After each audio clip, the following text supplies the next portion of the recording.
Allez, seconde vidéo de présentation de la nouvelle vague de X-Wing et puis on va s'unboxer ce magnifique Reaper. C'est parti.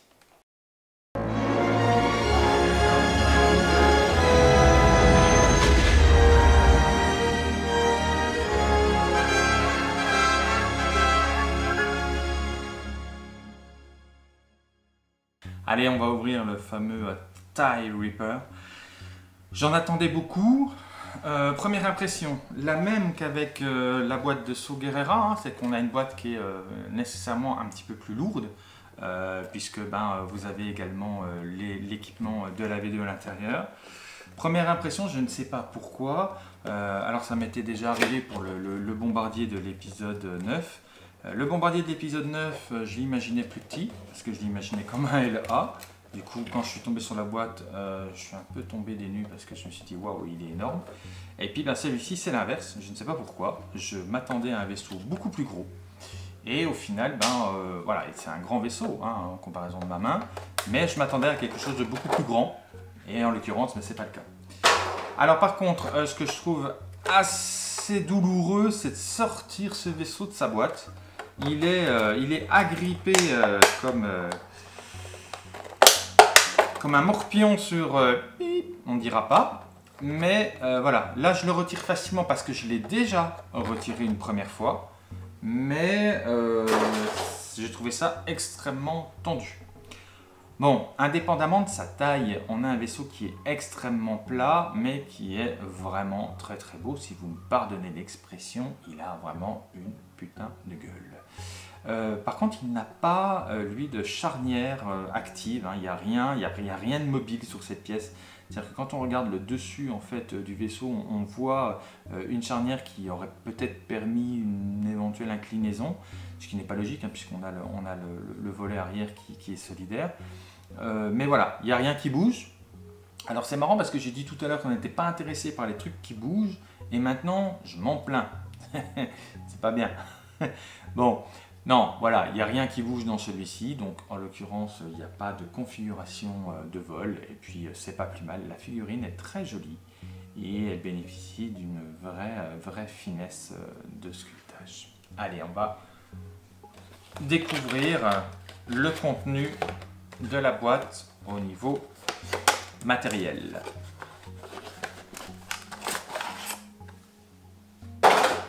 Hop là. Yeah.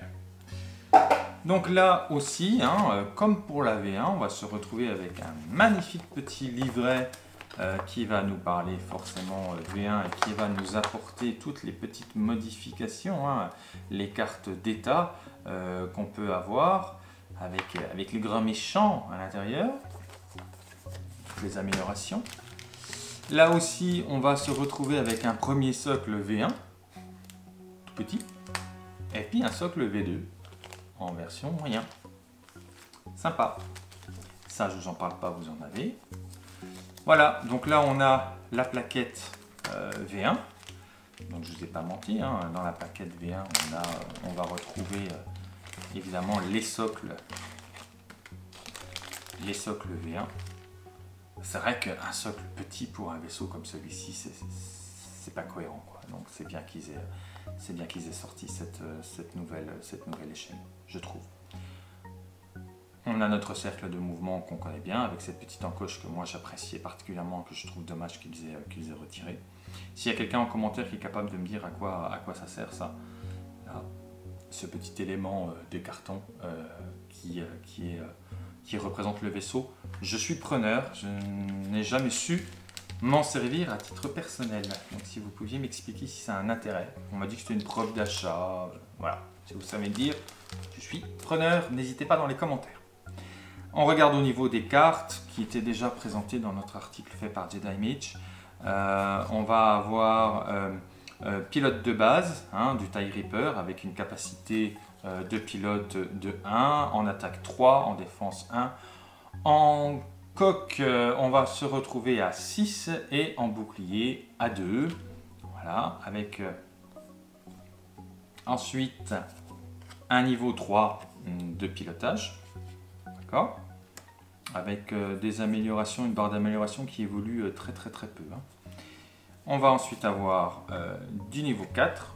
Pousse-toi toi. Voilà. Hop.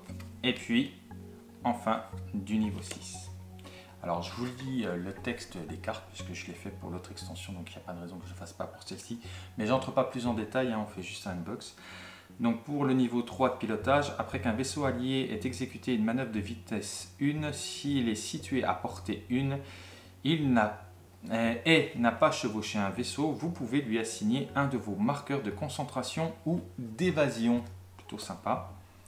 Là, évidemment, c'est du 1, donc il n'y a pas de texte. Pour le niveau 4, quand vous défendez, si l'attaquant est brouillé, hein, donc je vous rappelle qu'en fait, cette icône, l'icône qui est ici, c'est l'icône pour brouiller votre ennemi.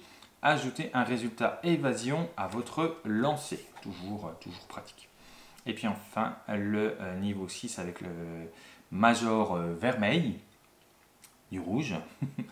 Quand vous attaquez, si le défenseur n'a pas de marqueur de concentration ou d'évasion, vous pouvez changer un de vos résultats vierges en concentration ou concentration en résultat touche. Sympathique. Au niveau des améliorations, alors je vais vous enlever ceci. Voilà. Donc améliorations différentes, on en a 1, 2, 3, 4. 2 fois celle-ci, 5, 6, 7, 8. Et puis là aussi, hein, on a une particularité, une carte particulière qui est prototype optimisé. Augmentez votre valeur de bouclier de 1 une fois par tour. Quand vous effectuez une attaque d'arme principale, vous pouvez dépenser un résultat de dés pour retirer un bouclier du défenseur.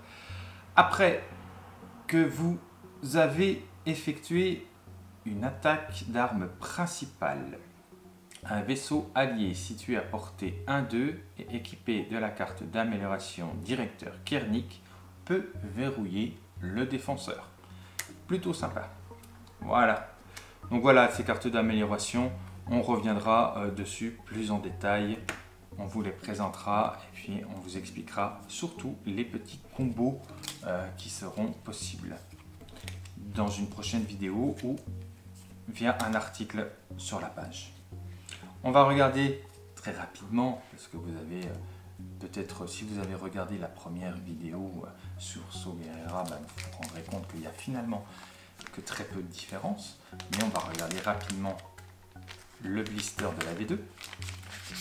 Donc je ne relis pas, mais petite déception, blister de la V2, on se retrouve qu'avec un seul petit bout de papier. Je l'ai lu dans la vidéo sur Saw Gerrera, donc je vous conseille d'aller la voir.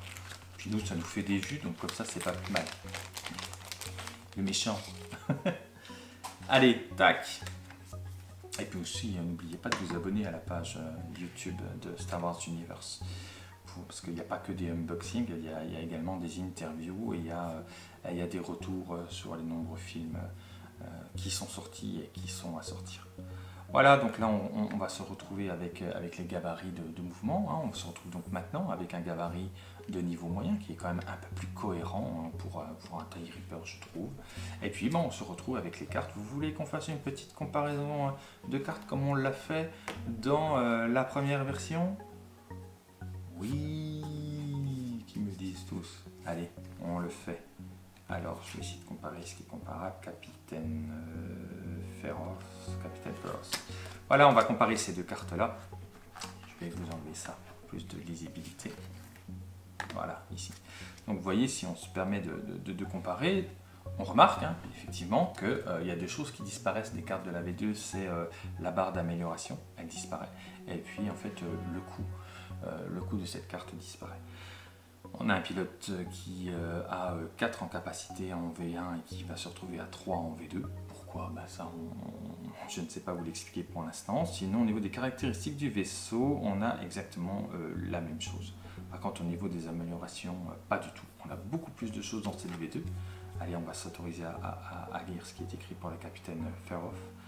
Tant que vous défendez, si l'attaquant n'a aucun marqueur vert, vous pouvez changer un de vos résultats vigilance ou vierge en résultat évasion. Donc ça, c'est sensiblement la même chose qu'il y avait ici.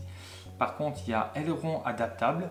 Ah, donc il a bien des ailerons adaptables. Donc il aurait dû pouvoir avoir des ailerons adaptables. Ils ne les ont pas mis sur cette figurine. Aileron adaptable, avant de révéler votre cadran, si vous n'êtes pas stressé, vous devez effectuer une manœuvre blanche de soit à droite, soit à gauche, soit tout droit, une valeur de 1 en déplacement. Ah, voilà. Bon, alors après, sinon, hein, comme je vous l'ai déjà dit sur la vidéo de saut, vous allez vous retrouver avec le même nombre de cartes.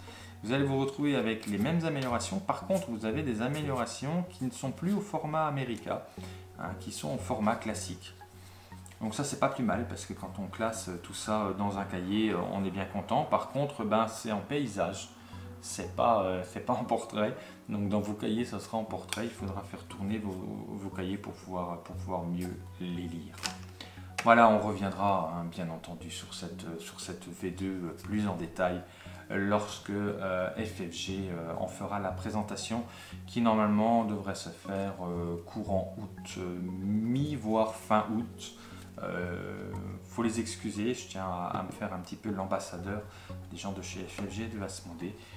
Ils n'ont pas autant d'informations et la primeur de l'information autant que les gens peuvent l'imaginer et autant que ça se dit sur internet ou que ça se grogne sur internet. Donc n'oubliez pas d'être bienveillants les amis, et de l'information dès qu'ils en ont, on l'a le lendemain matin.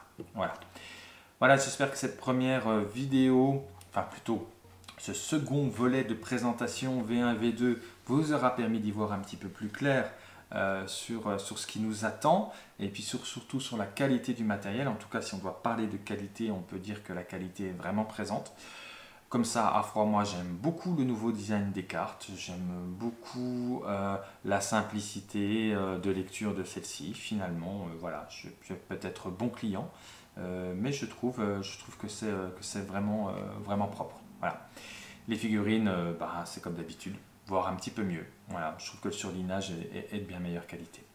N'oubliez pas de vous abonner, n'oubliez pas de nous rejoindre également sur le site de StarWarsUniverse.com et puis de vous balader sur les forums pour commenter un petit peu et puis de partager cette vidéo pour qu'elle devienne un max viral. Allez, jouez bien et puis éclatez-vous bien dans notre univers préféré. A très bientôt. Bye bye.